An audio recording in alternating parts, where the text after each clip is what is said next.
نحمده ونصلي على رسوله الكريم اما بعد فاعوذ باللہ من الشیطان الرجیم بسم اللہ الرحمن الرحیم وإن لكم في الأنعام لعبرة نسقيكم مما في بطونه من بين فرث ودم لبنا خالصا سائغا للشاربين ومن ثمرات النخيل والأعناب تتخذون منه سكرا ورزقا حسنا ان فی ذلک لآیات لقوم یعقلون وأوحى ربک إلی النخل أن اتخذی من الجبال بیوتا ومن الشجر ومما یعرشون ثم کلی من کل الثمرات فاسلکی سبل ربک ذللا یخرج من بطونها شراب مختلف الوانه فیہ شفاء للناس ان فی ذلک لآیات لقوم یتفکرون۔ میں ہوں حافظ محمد عمر خان سواتی اور آپ مجھے FM 4K ٹی وی پر دیکھ رہے ہیں۔ عزیز ناظرین اکرام، انسان کیا ہے؟ انسان کیوں پیدا کیا گیا؟ دوسری مخلوقات کیا ہیں؟ انسان کا ان مخلوقات کے ساتھ کیا رشتہ ہے؟ زمین کیسے وجود میں آئی؟ یہ آسمان، چاند، ستارے، سورج، یہ کیا ہیں؟ ہم کیوں پیدا ہوتے ہیں؟ ہم کیوں مر جاتے ہیں؟ یہ زندگی کیا ہے؟ ہمیں کس نے پیدا کیا؟ ہمیں کیوں پیدا کیا؟ ہم کس لیے اس کائنات میں ہیں؟ یہ وہ تمام سوالات ہیں جو جب سے اس دنیا کی تخلیق ہوئی ہے تب سے ہی انسانی ذہن کو یہ سوالات تنگ کرتے رہے ہیں۔ اور اگر ہم اس میں مذہب کو شامل کریں تو مذہب ہمیں کچھ نہ کچھ بتاتا ہے، اور ہمیں ہمارے سامنے جتنے بھی مذاہب عالم ہیں ہمیں خالق کائنات کے بارے میں کچھ نہ کچھ بتاتے ہیں۔ اسی طرح اسلام بھی اللہ پاک کی ذات کے بارے میں بتاتا ہے۔ اگر ہم اللہ کی ذات کو محسوس کرنا چاہیں تو ہم اپنے حواس سے محسوس تو نہیں کر سکتے۔ ہم سمجھنا چاہیں عقل کے ذریعے ہمیں کچھ سمجھ تو آتا ہے، لیکن ہم جب دیکھنے کی بات کرتے ہیں تو ہم اس ذات پاک کو ہم دیکھ نہیں سکتے ہیں۔ تو وہی ذات ہمیں مخاطب کرے، ہم سے گفتگو کرے، ہمیں اپنا پیغام دے۔ اس پیغام کو دینے کے لیے جو مذہبی نقطۂ نظر ہے وہ آدم سے لے کر عیسیٰ علیہ نبینا علیہ الصلاۃ والسلام تک اللہ نے نبیوں کو بھیجا، اور پھر آخری نبی حضرت محمد مصطفیٰ صلی اللہ علیہ وسلم دنیا میں تشریف لائے، اور اللہ کا پیغام آپ صلی اللہ علیہ وسلم نے لوگوں کو آ کے بتایا۔ کیا ذات باری تعالیٰ ہماری سمجھ میں اس ذات کا شعور، اس ذات کا تصور آتا ہے؟ بہت سے لوگ ایسے بھی ہیں جو کہتے ہیں کہ یہ خود بخود ہے، یہ آٹومیٹیکلی جنریٹڈ اشیاء ہیں، یہ خود بخود جو ہے نا وہ بن گئی ہے، یہ خود بخود پیدا ہوئی ہیں، کوئی خالق کائنات جو ہے وہ نہیں ہے۔ لوگوں کا یہ شعور ہے، لوگوں کا یہ ماننا ہے، اور بہت سے لوگ اس نظریہ کے حامی ہیں۔ آج ہم دیکھتے ہیں کہ کیا ایسا ان کا سوچنا ٹھیک ہے؟ اور مذہبی نقطۂ نگاہ سے ہم مسلمان جو ہیں وہ ایک خدا پر یقین رکھتے ہیں، تو کیا ہم ان کو عقلی طور پر اس بات کو قائل ہونے پر، اور ہم کیا ان کو اس بات پر قائل کر سکتے ہیں اپنے دلائل کے ذریعے؟ یہ آج کے دور کا بڑا ہی اہم سوال ہے۔ اس لیے بھی سوال ہے کہ بہت سے نوجوان آج کل تشکیک کا شکار ہیں، خاص طور پر جن پر مصیبت آتی ہے اور وہ کسی پریشانی میں مبتلا ہو جاتے ہیں تو جیسے تیسے تو اس کو وہ سہ جاتے ہیں، لیکن آہستہ آہستہ شاید وہ کسی خدا کو اپنے ساتھ دیکھنا چاہتے ہیں، اپنے پاس دیکھنا چاہتے ہیں، اور وہ جیسے ایک دفعہ موسیٰ نے فرمایا تھا کہ انی نر اللہ جارا، اللہ فرماتے ہیں لن ترانی موسیٰ، آپ میں ابھی یہ سکت جو ہے وہ نہیں ہے کہ آپ مجھے جو ہے وہ دیکھ سکیں۔ تو بہت سے نوجوان ایسے عالم میں پھر وہ تشکیک کا شکار ہو جاتے ہیں، اور بعض تو اللہ کی ہستی کا ہی جو ہے وہ انکار کر بیٹھتے ہیں۔ تو بڑی نازک سی گفتگو ہے، ناظرین اکرام جڑے رہیے ہمارے ساتھ، جس کو آج ہم نے جو ہے وہ آج کی اس نشست میں ہم نے جس کو زیر بحث جو ہے وہ لانا ہے۔ انسان جو ہے وہ ممکن الوجود ہے، یہ ہو بھی سکتا ہے اور ہے بھی، اور یہ ممکنات میں سے تھا کہ یہ نہ ہوتا۔ ایک وقت تھا کہ میں نہیں تھا، آپ نہیں تھے، ہم سب نہیں تھے، ظاہر ہے آپ عدم سے وجود میں آئے، آپ تھے ہی نہیں۔ تو آئیے ذرا سوچئے کہ جب آپ نہیں تھے، آپ وجود میں آئے، تو آپ کا وجود میں آنا عدم سے، ایک ایسی جگہ سے جب آپ نہیں تھے تو آپ ہو گئے، تو کیا یہ ممکن نہیں کہ آپ تھے، آپ نہیں تھے، آپ ہیں، اور ایک وقت ایسا آئے گا کہ آپ نہیں ہوں گے؟ کتنا سادہ سا سوال ہے اور کتنا عام فہم۔ آج کی گفتگو میں ہم اپنی باتوں کو بڑا عام فہم کر کے سمجھانے کی کوشش کریں گے۔ تو جب آپ نہیں تھے، آپ ہیں، آپ نہیں ہوں گے، ایک وقت ایسا آئے گا، تو مجھے کہنے دیجئے کہ یہ زمین بھی ایک وقت تھا کہ یہ نہیں تھی، یہ زمین ہے، اور ایک وقت ایسا آئے گا کہ یہ فنا ہو جائے گی۔ اسی طرح یہ چاند، سورج، یہ ستارے، یہ کہکشائیں، اور یہ لاکھوں کروڑوں گلیکسیز، ایک وقت تھا کہ یہ نہیں تھی، اور آج یہ ہے، اور ایک وقت آئے گا کہ یہ نہیں ہوں گے۔ آج کی سائنس بتاتی ہے، بگ بینگ تھیوری یہی ہے جیمز ڈین کی، کہ ایک دھماکہ ہوا اور پھر جو ہے نا وہ کائنات جو ہے وہ وجود میں آئی۔ عجیب بات ہے کہ قرآن کریم میں بھی یہاں تک ہے، اولم یر الذین کفروا ان السماوات والارض کانتا رتقا۔ اللہ ان کو مخاطب کرتے ہیں کہ کیا تم نے دیکھا نہیں کہ یعنی کہ تمہاری تحقیق نے تمہیں بتایا نہیں، کیا تم ریسرچ کر کے اس نتیجے پر پہنچ نہیں گئے کہ پوری کائنات ایک تھی؟ اولم یر الذین کفروا ان السماوات والارض کانتا رتقا، یہ ایک ملغوبہ تھا، ففتقناہما۔ اب یہ تھوڑا سا سائنس کے ساتھ یہاں ڈیفرنس ہے۔ سائنس کہتی ہے جی آٹومیٹیکلی یہ بینگ، ایک دھماکہ ہوا اور کائنات بکھر گئی، اور پھر نیچرل ایٹماسفیئر سے زمین وجود میں آئی، اور پھر جو ہے وہ یہ ستارے اور سورج، یہ سیارے سورج کے گرد جو ہے وہ چکر لگانے لگے۔ اللہ فرماتے ہیں ففتقناہما، ہم نے اس کو پھاڑا۔ اس لیے یہ پلانڈ ہے، یہ پلان تھا، یہ سسٹمیٹک تھا، یہ آرگنائز تھا۔ اب ہم اس کے جواز میں، اس کے اس بات میں جو ہے وہ ہم جو ہے وہ دلائل دیں گے۔ اگر یہ عزیزان مکرم بگ بینگ سائنٹیفک تھیوری اور اللہ پاک کا قرآن کریم میں بیان کہ ففتقناہما، کہ ہم نے اس کو پھاڑا، اب ہم اس کو زیر بحث لائیں گے۔ عزیزان مکرم، ہم سے ایک شہر کی ٹریفک کنٹرول نہیں ہوتی، آئے روز حادثات اخباروں کی زینت بنتے ہیں، اور اسی طرح اگر ہم بڑے پیمانے پر دیکھیں تو ٹریفک جیم، اور آئے دن ہمارے قوانین اور اصول جو ہیں وہ ٹریفک کے فیل ہو جاتے ہیں، اور جب فیل ہوتے ہیں تو پھر ایک ازدحام جو ہے نا وہ، ہم جس گلیکسی میں رہ رہے ہیں، ہمیں اس گلیکسی کو پار کرنے کے لیے 1,00,000 نوری سال چاہیے۔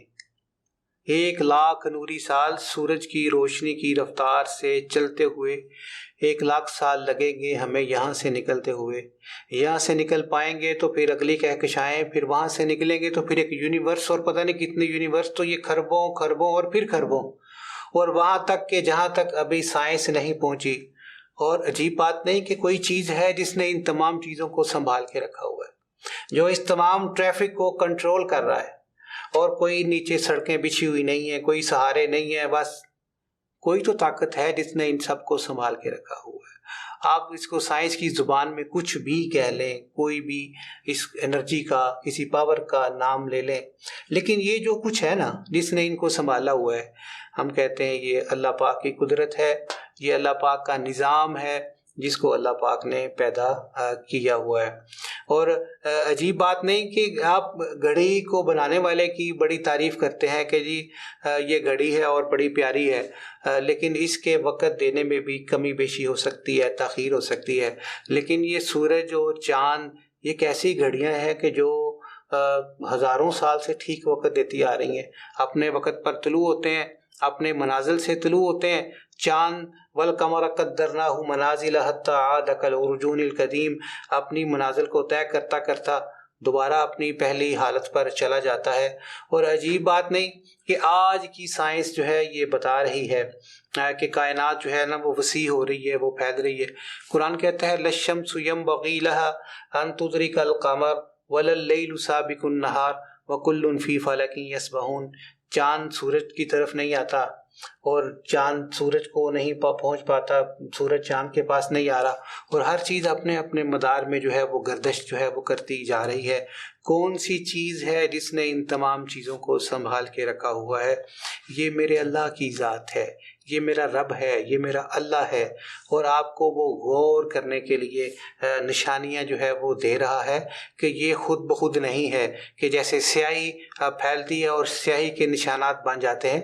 آپ کے جسم میں تو کروڑوں خلیے ہیں ڈی این اے، اور ہر ایک ڈی این اے کمپیوٹرائزڈ ہے، وہ فکسڈ ہے، وہ آپ کے بارے میں مکمل ڈیٹا جو ہے وہ لیے ہوئے ہے. وہ کون ہے کہ جس نے یہ تحریریں، انسان جب سیاہی پھیلتی ہے اور بلا کسی منصوبے کے پھیلتی ہے تو پھر وہ لکھی ہوئی تحریر شدہ ڈیوائسز ساتھ لے کر نہیں پھیلتی. آپ کے ڈی این اے میں تو آپ کا پورا کوڈ جو ہے وہ لکھا ہوا ہے. وہ کون سی ذات ہے جس نے اس کوڈ کو انسان کے اندر ہر خلیے میں بنا کے رکھا ہوا ہے؟ یہ میرا اللہ ہے جس نے یہ سارا کچھ جو ہے وہ سنبھالا ہے. آپ بالکل ایک مقامی مثال دینا چاہتا ہوں. کسی نے ایک مائی سے پوچھا تھا کہ اماں ساری عمر چرخہ ہی کھاتا ہے کہ اپنے رب کو بھی پہچانا؟ ماں کہتی ہے کہ اس چرخے سے ہی تو میں نے اپنے رب کو پہچانا ہے. پوچھنے والے نے پوچھا کہ کیسے تو نے چرخے سے اپنے رب کو پہچان لیا؟ ماں کہتی ہے کہ میں چرخہ چلاتی ہوں تو چلتا ہے، نہیں چلاتی تو نہیں چلتا. تو یہ کائنات اتنے بڑے بڑے چرخوں سے، یہ سفیر سے بھری ہوئی ہے، اس کو کوئی تو چلانے والا ہے نا. پھر کسی نے پوچھا چلیں یہ تو بات مان لی کہ کوئی ہے جو ان چرخوں کو چلا رہا ہے، لیکن یہ بات تو نے کیسے مان لی اماں کہ وہ ایک ہے، وہ دو بھی تو ہو سکتے ہیں، وہ زیادہ بھی تو ہو سکتے ہیں؟ کہتی ہے بیٹا یہ بات بھی مجھے میرے چرخے نے سمجھائی کہ وہ چلانے والا ایک ہے. جی وہ کیسے؟ کہتی ہے کہ اگر میں چلاؤں اور اس کو ایسے میں حرکت دوں تو کوئی میرے ساتھ ہوگا تو یا تو میرے ساتھ مل کے اس رفتار سے ایسے ایسے چلانا شروع کر دے گا تو دونوں طرف کی رفتار مل کے یہ سپیڈ تیز ہو جائے گی، میرا چرخہ ٹوٹ جائے گا. اگر میں ادھر کو گھمانا چاہوں، سامنے ایک بیٹھی کوئی شخصیت ادھر گھمانا چاہے تو اپوزٹ پاورز لگ کے یہ میرا چرخہ ٹوٹ جائے گا. مجھے تو میرے چرخے نے ہی میرے اللہ کی پہچان بتا دی کہ میرا رب ہے. کبھی کسی نے احمد بن حنبل سے پوچھا کہ امام آپ نے رب کو کیسے پہچانا؟ امام فرماتے ہیں کہ میں نے ایک سبز گنبد کو دیکھا، وہ سبز گنبد پھٹا، مجھے اللہ پہ یقین آ گیا. انڈے سے چوزا نکلتا ہے. عجیب بات ہے کہ انڈے کے اندر کوئی سیلولر نیٹ ورک موجود نہیں ہے، نہ انڈے کے اندر کوئی سم کارڈ جو ہے وہ لگا ہوا ہے کہ مرغی چوزے کو پہلے فون کرتی ہے کہ باہر نکلو گے خول کو، اور باہر نکلتے ہی یہ براؤن کلر کی مٹی ہے، یہ دانہ ہے، اسے نہیں کھانا، اس کو کھانا ہے. پھر مرغی بھی پروں والا ایک پرندہ ہے، اور ایک چیل جو بچے کو کھانے کے لیے جھپٹ پڑتی ہے وہ بھی پروں والا پرندہ. ابھی انڈے سے نکلا چوزا، اس کو کس نے ماں کی پہچان کروا دی، کس نے جو ہے وہ اس دشمن کی پہچان کروا دی. وہ چوزا انڈے سے نکلتے ہی زمین کی مٹی کو نہیں کھاتا، دانے کو کھاتا ہے. وہ چیل کی آواز کو سن کے بھاگ کے ماں کے پروں میں چھپ جاتا ہے، اپنی جان کو بچاتا ہے. اس کو سمجھانے والی ذات میرے اللہ کی ہے. اب قرآن کریم کی اس آیت کو سنیے گا، وَنَفْسٍ وَمَا سَوَّاهَا فَأَلْهَمَهَا فُجُورَهَا فَتَقْوَاهَا. ہم نے کسی بھی جان کو پیدا کیا، ہم نے اس کو اس کا اچھا برا سمجھا کر بھیجا کہ یہ تمہارے لیے اچھا ہے، یہ تمہارے لیے برا ہے. اتنا پلانڈ، اتنا آرگنائزڈ ہر جنریشن کو اللہ پاک نے کیا ہے کہ وہ اپنے سروائیول کے لیے جد و جہد کر سکیں، اپنے آپ کو بچا سکیں، وہ بچ سکیں. کبوتروں میں کون سا MBBS ڈاکٹر پیدا ہوا تھا جس نے کہا تھا کبوتروں اگر تم نے بچنا ہے، اپنی نسلوں کو بچانا ہے تو خبردار 3 دن تک اپنے بچوں کو کچھ بھی نہ کھلانا. یہ عام پریکٹس ہے کہ کسی کے ہاں، جانوروں کے ہاں بچہ پیدا ہوتا ہے تو دودھ پلایا جاتا ہے، پرندوں کے ہاتھ وہ دانہ دنکا اس کو کھلاتے ہیں. کبوتر ایک ایسا پرندہ ہے کہ جو اپنے بچے کو کچھ بھی نہیں کھلاتا 3 دن.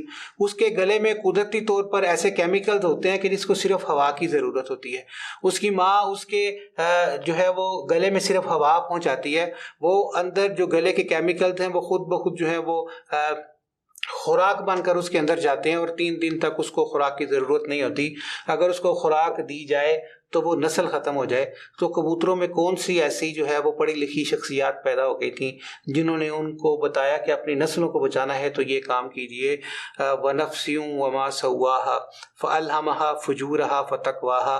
ہم نے کسی بھی جان کو پیدا کیا، اس کو اچھا برا اس کا سمجھا کر بھیجا، اور یہ سمجھانے والی ذات جو ہے وہ میرے اللہ کی ہے، میرے اللہ نے یہ سمجھایا تھا. اللہ فرماتے ہیں وَإِنَّ لَكُمْ فِي الْأَنْعَامِ لَعِبْرَةً، تمہارے لیے چوپاؤں میں بھی عبرت ہے.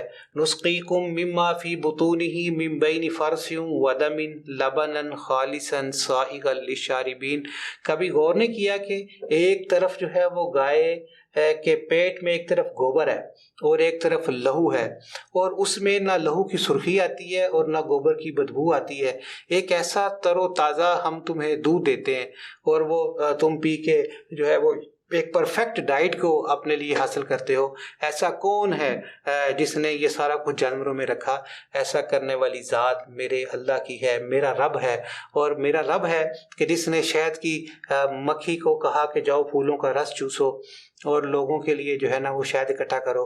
عجیب بات نہیں پروردگار کی کہ اگر وہ منہ سے کسی کو ڈنگ مارے تو زہر، لیکن وہ جو کھاتی ہے اور جو نکالتی ہے نظام اخراج کے ذریعے وہ شہد. یہ ایسا منصوبہ بندی کرنے والا کون ہے؟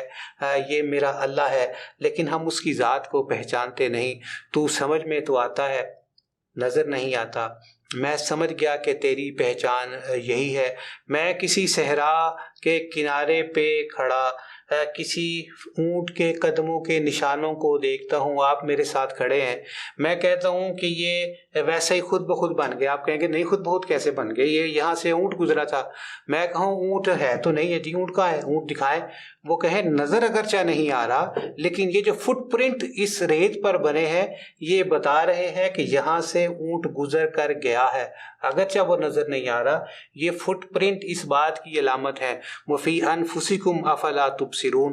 اے انسان تمہارا اپنا وجود اس بات کا گواہ ہے. کائنات کا ذرہ ذرہ ہر چیز اس بات کی گواہ ہے کہ اس کائنات کو بنانے والا، اس کائنات کو چلانے والا، اس کائنات کو سنبھالنے والی ایک ذات ہے، اور وہ ذات میرے اللہ کی ہے. میرے اللہ نے اس زمین کو میرے اور آپ کے لیے کافی بنایا. یہ اتنی کافی ہے کہ آپ ایک تنکا لے کر زمین پر بیٹھ جائیں، اس کو کھودنا شروع کر دیں، آپ ایک تنکے سے زمین کو کھودتے چلے جائیں گے. اتنی نرم ہے اور اتنی سخت ہے کہ آپ نے اس پر سینکڑوں منزلہ عمارتیں بڑی بڑی پختہ سخت کھڑی کر دیں، اور وہ کھڑی ہیں. یہ کس نے زمین میں یہ صلاحیت پیدا کی کہ آپ اپنے مردوں کو بھی اس میں دفن کرتے ہیں؟ اگر یہ پتھر کی طرح ہوتی تو آپ کے لیے اس کو کھودنا جو ہے وہ مشکل ہو جاتا. پتھر کی طرح ہوتی زمین سے اناج اور غلہ اگانا آپ کے لیے مشکل ہو جاتا. اور اب اس آیت کو سنیے گا. اللہ فرماتے ہیں الم نجعل الارض کفاتا احیاء و امواتا. کیا ہم نے تمہارے لیے زمین کو کافی نہیں بنایا؟ تمہارے زندہ لوگوں کے لیے بھی اور تمہارے مردہ لوگوں کے لیے بھی کافی بنایا. انف اتنی ہے کہ وہ آپ کو سنبھال سکے، آپ کی نسلوں کو سنبھال سکے. عجیب بات نہیں کہ آپ سونے کے برتن میں، چاندی کے برتن میں، بہترین سے بہترین برتن میں بھی آپ پانی کو سنبھال کے رکھیں. ایکسپائری ڈیٹ لکھی ہوتی ہے کینس پر جو کہ آپ کو مارکیٹ میں ملتی ہیں کہ فلاں ڈیٹ کے بعد اس کو استعمال جو ہے وہ نہ کیجیے گا. سونے کے برتنوں میں پڑا پانی بھی کچھ دیر بعد بدبو دینا شروع کر دیتا ہے. یہ زمین جب سے بنی ہے تب سے زمین کے نیچے کیچڑ میں، مٹی میں پانی پڑا لاکھوں سال بعد آج بھی تر و تازہ ہے، خوشبودار ہے. آپ اس کو آج بھی نکالیں، وہ لاکھوں سال کے بعد نکلا ہوا صاف پانی شفاف بھی ہوگا، خوشبودار بھی ہوگا، ذائقے دار بھی ہوگا. یہ کون سی ذات ہے جس نے یہ سارا کچھ کیا ہے؟ یہ میرا اللہ ہے. الم نجعل الارض کفاتا احیاء و امواتا، کیا ہم نے زمین کو کافی نہیں بنایا زندوں کے لیے بھی اور مردوں کے لیے بھی؟ کچھ ایک تھا نان بلیور، یقین نہیں کر رہا تھا، اس نے ابو حنیفہ سے ان کا مناظرہ بادشاہ کے دربار میں طے ہوا. مقررہ تاریخ کو ابو حنیفہ رحمۃ اللہ تعالیٰ علیہ تھوڑا تاخیر سے پہنچے اور کہا کہ معذرت میں ذرا لیٹ ہو گیا.